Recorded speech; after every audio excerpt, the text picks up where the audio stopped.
வணக்கம் நண்பர்களே. ஒரு நாடு முன்னேற கடன் வாங்குவது சகஜம். ஆனால் அந்த கடனே அந்த நாட்டின் கழுத்தை நெரித்தால் என்னவாகும்?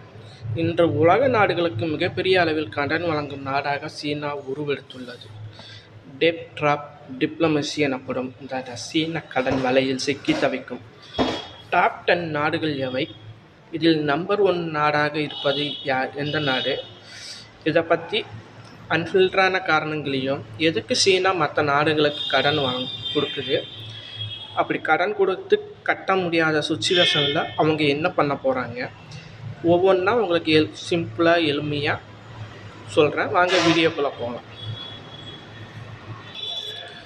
சீனா தனது ஒரே மண்டலம் ஒரே வழி பெல்ட் அண்ட் ரோட் இனோவேட்டிவ் திட்டத்தின் கீழ் பல நாடுகளுக்கு கோடிக்கணக்கான டாலர்களை கடனாக வழங்குது.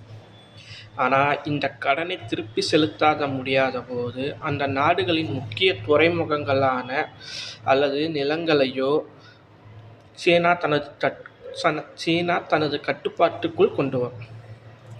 இல்லை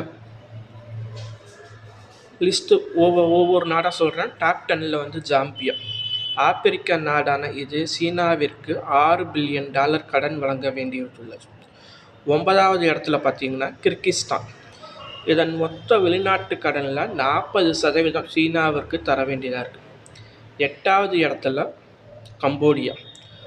உள்கட்டமைப்பு பணிகளுக்காக சீனாவிடம் பெருமளவு கடன் வாங்கியிருக்கு. 7வது இடத்துல கென்யா. ரயில்வே மற்றும் சாலை திட்டங்களுக்காக சீனாவிடம் சுமார் $9 பில்லியன் கடன் வாங்கியிருக்கு. 6வது இடத்துல இலங்கை. நாம் அனைவரும் அறிந்ததே, கம்பன்தோட்டை துறைமுகத்தை கடனுக்காக சீனாவிடம் 99 ஆண்டுகளுக்கு குத்தகை விட்டிருக்கு. 5வது இடத்துல லாவோஸ். இதன் ஜிடிபியில் பாதிக்கும் மேலாத தொகை சீனாவின் கடனாக உள்ளது. 4வது இடத்துல ஆங்கிலோ. ஆப்பிரிக்காவில் சீனாவிடமிருந்து அதிக கடன் பெற்ற நாடுகளில் இதுவும் ஒன்று. 3வது இடத்துல எத்தியோப்பியா. சுமார் $14 பில்லியன் கடன் சுமையில் இருக்கு. 2வது இடத்துல பாகிஸ்தான். இந்தியாவின் அண்டை நாடான பாகிஸ்தான் சிபிஇசி திட்டத்திற்காக மட்டும் சீனாவிடமிருந்து $30 பில்லியன் மேல் கடன் வாங்கியிருக்கு. சரி, சீனாவுக்கு அதிக கடன் கொடுக்க வேண்டிய நம்பர் 1 நாடு எது தெரியுமா? அது பாகிஸ்தான் தான். ஆம், தரவுகளின்படி பாகிஸ்தான் தான் சீனாவிற்கு அதிக நிதி ரீதியான பொறுப்புகளை கொண்டுள்ளது.